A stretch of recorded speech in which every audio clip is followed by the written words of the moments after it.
Today's quick cooking tip are two of my favorite tools that I like to use in the kitchen. I really like to use a magic bullet to use very small sauces. Tonight I'm making actually some cashew cream. Put some cashews and a little bit of almond milk in here. You turn it over and blend until it's smooth. My other favorite cooking tool is a high-speed blender. I really like my Vitamix for larger sauces and also for soups because it does warm a soup. So I've already got some things in here. I'm going over here and getting some roasted vegetables. I'm making my Sunday soup, my recipe of it. Put it in the blender, nice and full. Put the lid on.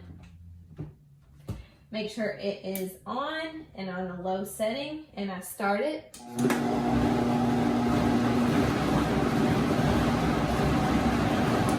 And you keep blending like this, turning it up and up and up, and it will warm your soup. It's something about that friction. It really makes soups great and easy to make.